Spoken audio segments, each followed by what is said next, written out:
Quando os ponteiros se encontram e que nós ouvimos as 12 badaladas.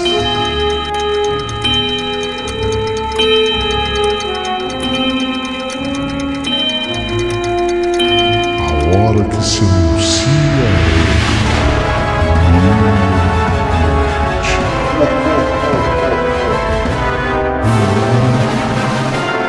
em que tudo pode acontecer, inclusive nada. Mas hoje, muitos acontecimentos. Vamos à história de hoje.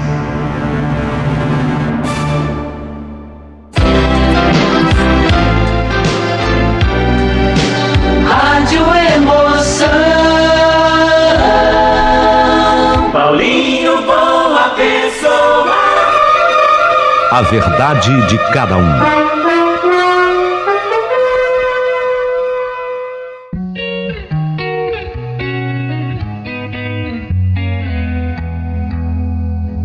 Não, eu não me conformava.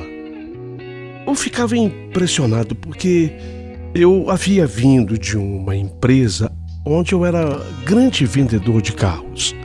Foi até por isso que aquele pessoal me convidou para eu trabalhar lá. E eu tinha certeza absoluta que eu ia me dar muito bem também naquela empresa. Até porque os valores dos autos vendidos ali eram muito mais altos. E como eu fui convidado, ainda haveria 0,5% a mais de comissão para mim. Incluía na minha venda caminhões. Você sabe que o caminhão tem um valor agregado extremamente alto. Então eu fiquei imaginando, puxa, se eu conseguir fechar um caminhão desse a cada 2 meses, a cada 3 meses, tô feito. Fora os automóveis que eu vou conseguir vender. Mas foi impressionante. Foi impressionante porque a partir do momento que eu pisei ali dentro daquela firma, com a minha fama de exímio vendedor, eu trazia isso da outra empresa. Foi impressionante porque a partir daquele instante, daquele momento para frente, eu não fechava mais negócio. Era incrível. Eu continuava com os mesmos métodos aprendidos desde a primeira vez que eu vendi um carro. Olha, não é por querer me gabar, não. Eu tinha todos os cacoetes. Eu tinha todos os argumentos na hora da venda do automóvel e do caminhão. Eu era profundo conhecedor das máquinas, das potências, das velocidades, da performance de cada carro. Eu sou, não é por querer me gabar, um vendedor exímio e profundo conhecedor da matéria que eu represento. E era por isso que eu não me conformava, porque quando eu ia fechar negócio, às vezes já bem encaminhado, já bem estruturado, só faltava uma assinatura final, uma autorização final, na hora H dava errado. Comecei a desconfiar. Falei, não, isso não é normal. Eu comecei a achar. E a minha mãe sempre foi uma mulher que ela me falava, de vez em quando, filho, coloque um galinho de arruda atrás da orelha. Pelo menos ele sinaliza se o ambiente onde você está lhe é favorável ou não. Por quê, mãe? Porque quando você coloca o galinho de arruda, você chega num ambiente que lhe é negativo, ele murcha. É um aviso. Faz isso. Pode ser que alguém nessa firma, nessa nova empresa, tenha lhe olhado com maus olhos. Quem sabe, sabedor das vantagens pelas quais você foi contratado, até tendo uma comissão diferenciada, alguém pode ter feito algum trabalho pesado contra você. Ou que não tenha feito o trabalho, te olhou com tanta negatividade e isso pegou contra você. Experimenta. Leva o galinho de arruda. Eu levei o galinho de arruda atrás da orelha. Foi impressionante. no que eu pisei na firma. O galinho estava verdinho, viçoso, do jeito que eu colhi no quintal da minha mãe. Estava lindo. Mas foi a questão de eu pisar na agência de automóvel e que eu olhei no espelho no banheiro. Eu não toquei, a minha mãe orientou para que eu não colocasse a mão no galinho de arruda, para que não houvesse qualquer outro tipo de influência, apenas a energia do local. No que eu entrei no banheiro, que eu olhei atrás da minha orelha, eu não acreditei. O galinho todo enrugado, todo murcho. Falei, a minha mãe tem razão. A minha mãe está coberta de razão. Que dentro desta firma tem alguém extremamente negativo ou negativa, ou que pode ter feito alguma maldade contra mim. E era impressionante, porque aquela pessoa que me contratou, o chefe dos chefes da empresa, já começava a me olhar de atravessado, porque eu não fechava negócio. Era como se ele tivesse contratado um jogador. Para que vocês entendam, seria mais ou menos esse exemplo. É como se ele contratasse um craque do futebol, levasse para o time e quando chegasse no time, o craque desaprendesse a jogar. Não soubesse dominar uma bola, não fizesse mais nenhum gol, sendo que ele contratou um artilheiro. Assim, eu estava para aquela empresa. O chefe dos chefes já me olhava de atravessado. E agora, diante do que murchou aquele galinho de arruda, foi uma coisa muito rápida. Eu fiquei assustado.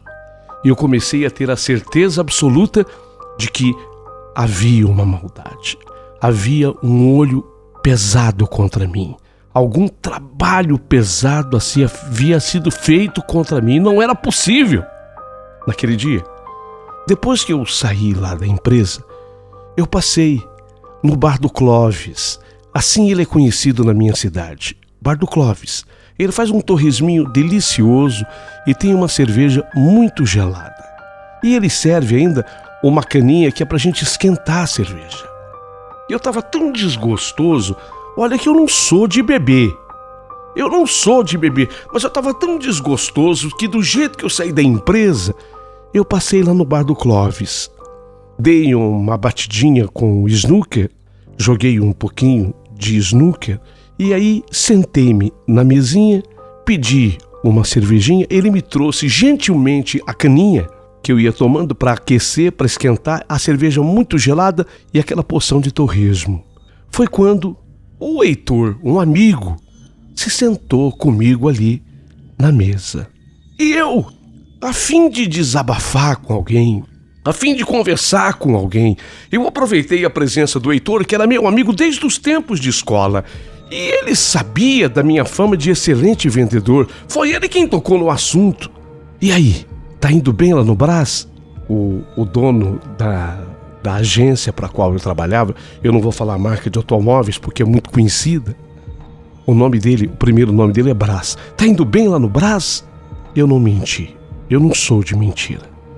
Heitor, aí é que tá. Eu tô besta com o que aconteceu comigo. E contei, resumi pro Heitor tudo o que estava acontecendo comigo e relatei para ele o teste que eu fiz a pedido da minha mãe com um galinho de arruda. O Heitor me deu assim um sorriso diferente do que o Heitor estava habituado a dar. Havia um pouco de sarcástico naquele olhar, naquele sorriso do Heitor naquele instante. Pelo menos eu o vi assim. E eu o conhecia bem, era meu amigo desde os tempos de escola. Falou, olha, se é assim, do jeito que você está me contando, faz um negócio. Entrega pro diabo. Entrega pro diabo. Como assim, Heitor? Como entregar pro diabo? Não, eu digo assim, a pessoa que te fez mal, a pessoa que te olha de maneira negativa, entrega pro diabo, fala, o diabo que o carregue. Faz isso. Pelo menos você se livra da perseguição. Heitor, eu tenho medo disso. Bom, então se você tem medo, vamos mudar de assunto. E aí ele entrou no papo do Corinthians e daqui a pouquinho falamos do Palmeiras, eu palmeirense, ele corintiano, havia aquela discussão mais saudável, nós nos esquecemos, eu pedi a segunda cerveja, a terceira cerveja, a quarta cerveja, mais uma porção de torresmo. O Clóvis trouxe mais uma branquinha, da quente, que era para esquentar. Quando eu havia tomado já umas 3 das branquinhas e tomado umas 5 cervejas, fui eu quem voltou no assunto com o Clóvis. Essa coisa de entregar pro diabo e dizer ao diabo que o carregue, será que isso funciona mesmo? Hein, Heitor? Ô céus, funciona. Você vai se livrar dessa pessoa ruim, dessa pessoa maldosa, desse mal-olhado. Diz aí, fala aí, diabo, tô contigo. O diabo que o carregue. Isso. Credo, mas eu tenho medo de falar isso. Fala!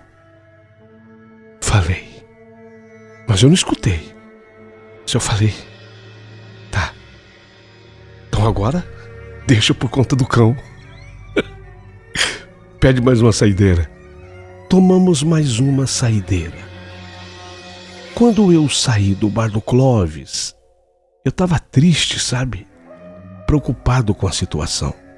No que eu olhei pro relógio, eu até me assustei. Já quase 11 horas da noite. Eu não morava muito distante. O Heitor também estava a pé. Nós resolvemos sair na base do Pé 2. O Heitor morava 3 quarteirões do bar do Clóvis. E eu, um pouquinho mais à frente, uns 8 quarteirões. Só que havia um detalhe.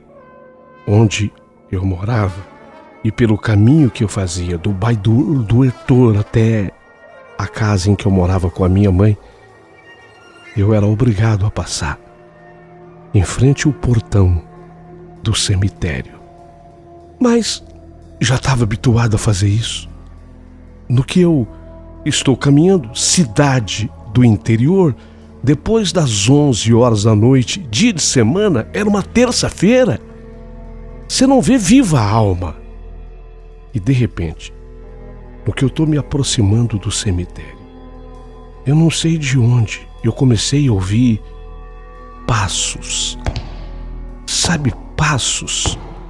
Uma pessoa caminhando. Não era mulher. Embora o salto do sapato da pessoa parecia que tinha algum aço, algum ferro, porque no atrito com o cimento da calçada, com o calçamento da calçada do cemitério, produzia aquele som. Quase meia-noite.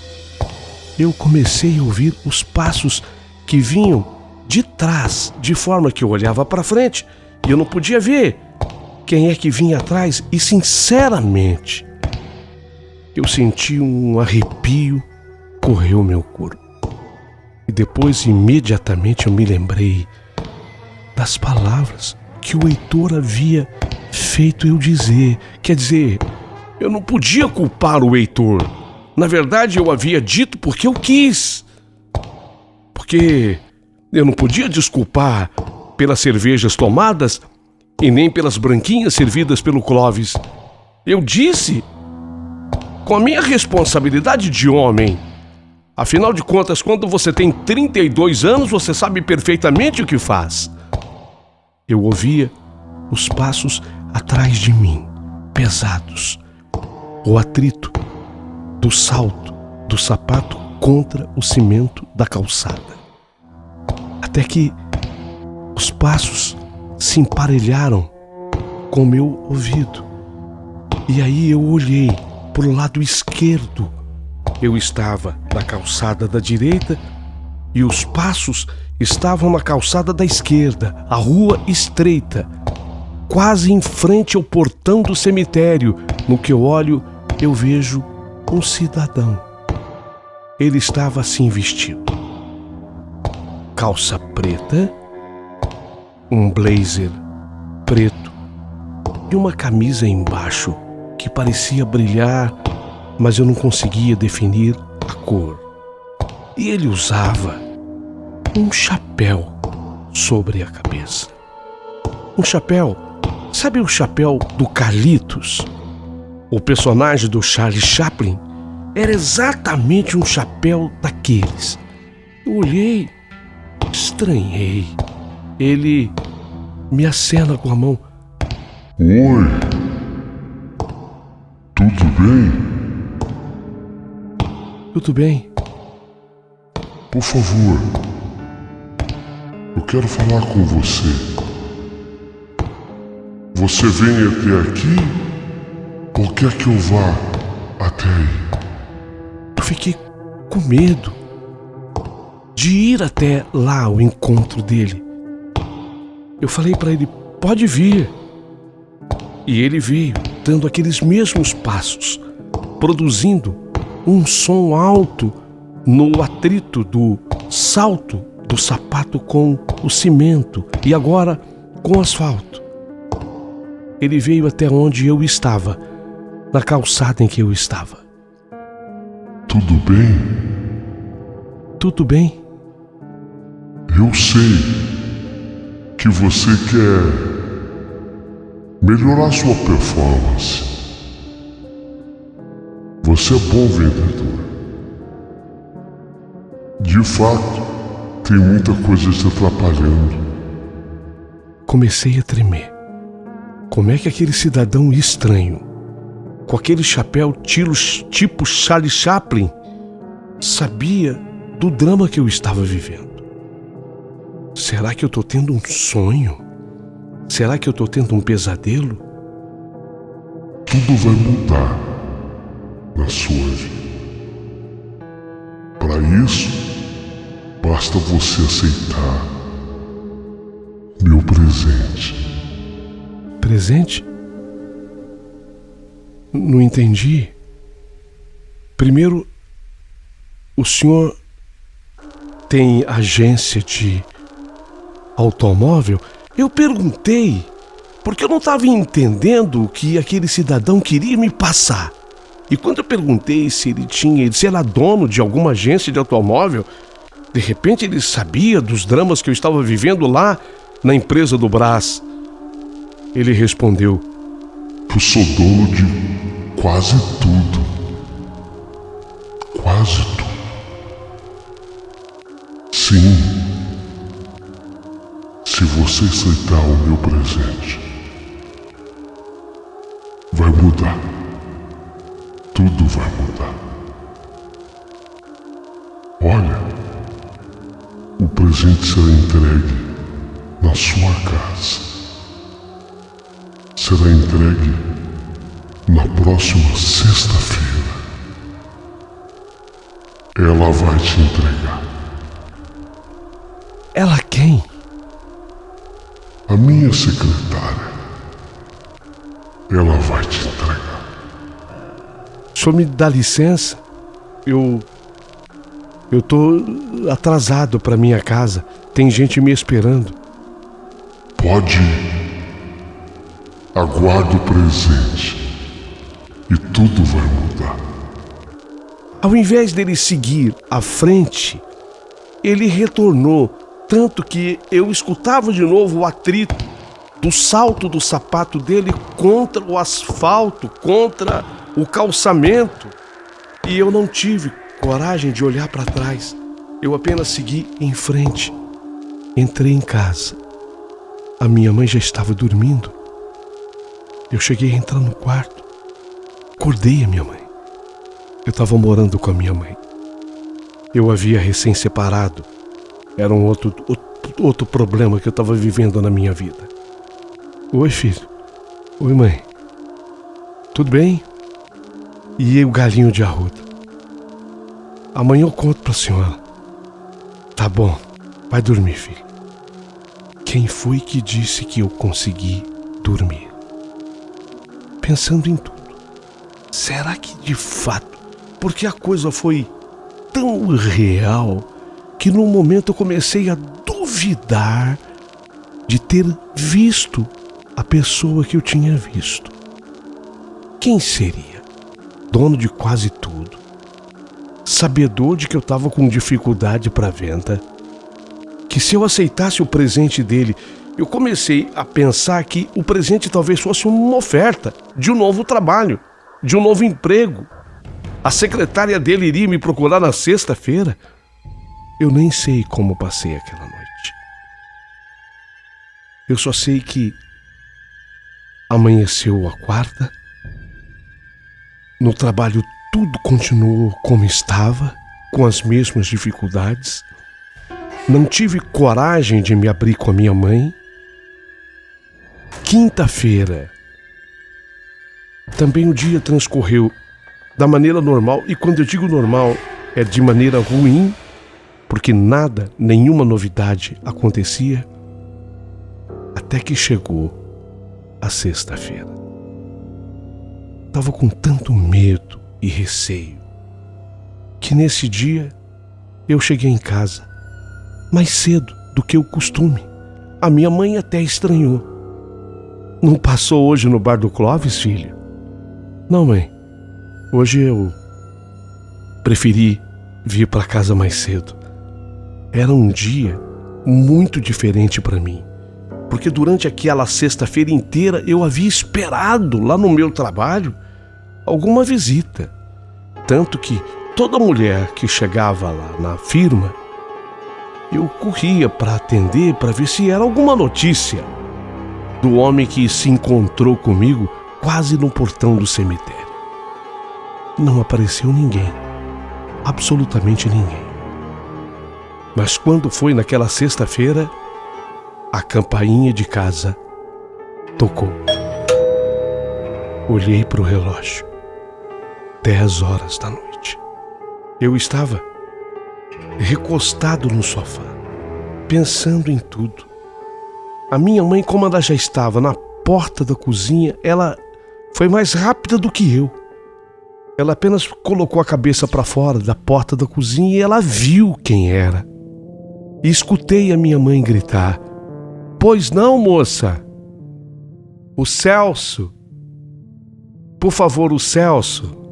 Filho, uma moça para você." Eu pensei, é a secretária do homem. É a secretária dele. O que será? Do jeito que eu estava, ajeitei o meu blazer. Eu não tinha tirado o meu blazer, já pensando, inclusive, na possível visita dela. Ajeitei o blazer, calcei novamente os sapatos e saí. Fui até o portão. Era uma moça muito bem vestida, o cabelo preto preso em cima fazia um coque na cabeça dela. Maquiada, bem vestida, o vestido era todo vermelho. Eu observei que ela era esguia, alta, mas não consegui olhar para os pés dela, que eu procurei para ver se ela estava com salto alto, porque ela era alta, mais do que eu. E eu não sou um homem baixo. Eu tenho 1,78 m de altura. Ela era mais alta que eu. "Oi, eu vim trazer o presente dele. Ele mandou te entregar." E ela me entrega um pacote onde havia um laço. O pacote era preto, embrulhado com pano preto, pano mesmo, não era papel. Um pano preto e um laço vermelho em cima. Ele mandou te dizer que se você aceitar e usar, tudo vai mudar. Ela me entregou e eu, para ser educado, a convidei para entrar. Falou: "Não, ele está me esperando."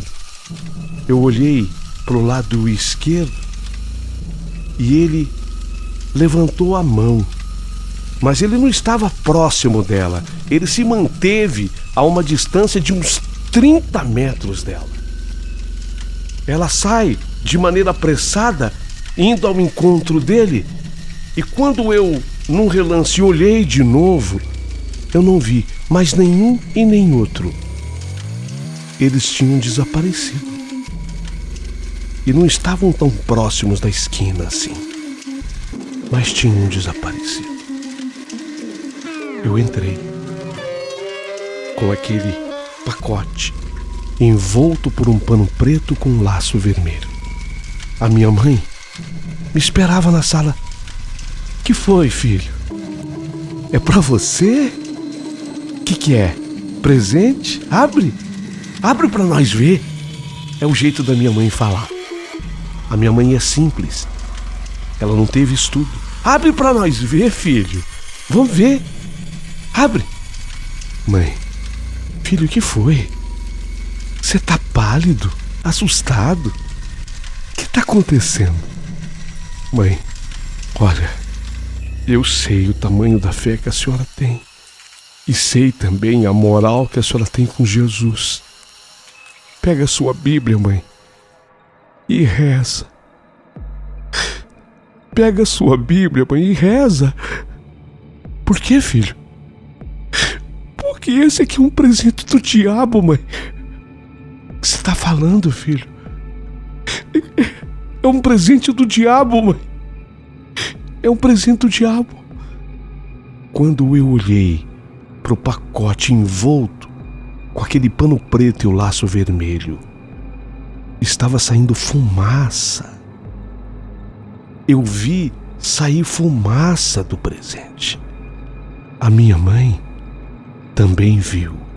E nessa hora, ela fez, dentro da simplicidade dela, cruz em credo, Ave Maria. Credo, Ave Maria. Credo, Ave Maria. Cruz em credo, Ave Maria. O presente começou a esquentar na minha mão.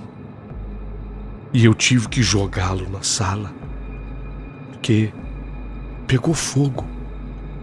Eu e a minha mãe assistimos, o pacote se incendiou. Era um perfume. O cheiro recendeu ao mesmo tempo em que era um perfume altamente inflamável, com álcool, um combustível. Pegou fogo. A minha mãe cruza em credo, Ave Maria. Minha mãe sabia uma reza. De posse da Bíblia, segurando a Bíblia. Ainda o perfume queimava e a minha mãe começou a rezar. Ó Virgem abençoada e imaculada, nossa Rainha e Mãe, e refúgio e consolo de todos os que estão na miséria, eu aqui prostrada, diante do teu trono, Mãe, diante da minha família, escolho-te, minha Nossa Senhora, Mãe, advogada nossa junto a Deus.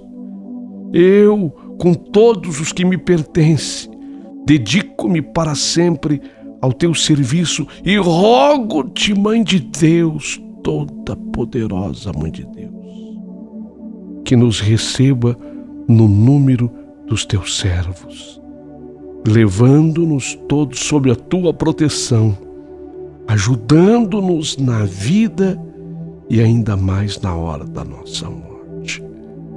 Mãe de misericórdia, escolho-te, Nossa Senhora, governante de toda a minha casa e dos meus familiares e do meu filho. Mãe, livrai-nos da tentação, livrai-nos das garras do capeta. Minha Nossa Senhora, lhe peço, livrai-nos de todos os males. Amém.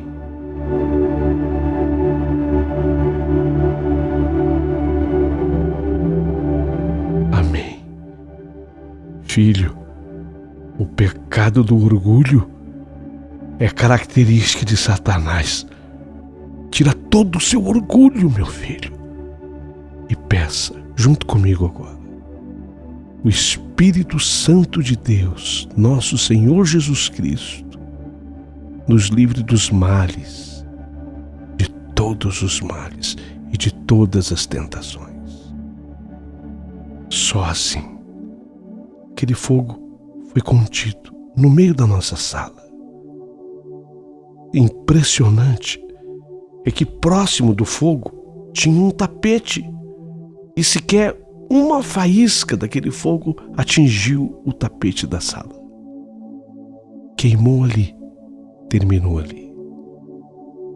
No outro dia, eu levei a minha mãe comigo na empresa.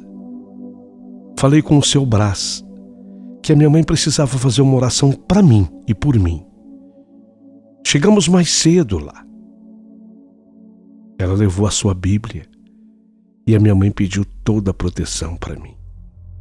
Foi a partir daquele dia que, em nome de Nossa Senhora, de Jesus e do Espírito Santo de Deus, eu comecei a vender.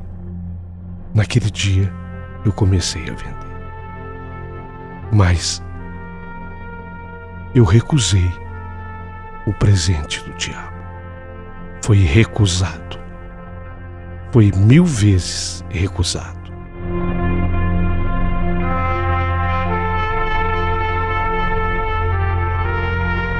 Essa história que eu conto, certas pessoas ouvem e falam: mas Celso, foi assim? Será que você não bebeu demais no bar do Clóvis? Eu sei o que eu vivi.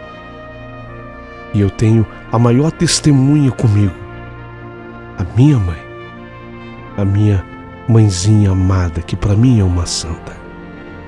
Foi exatamente assim que se sucedeu. Se você gostou da minha história, manda aí o teu joinha, manda o teu comentário. E se sobrar gentileza, manda um valeu demais pro Paulinho Boa Pessoa.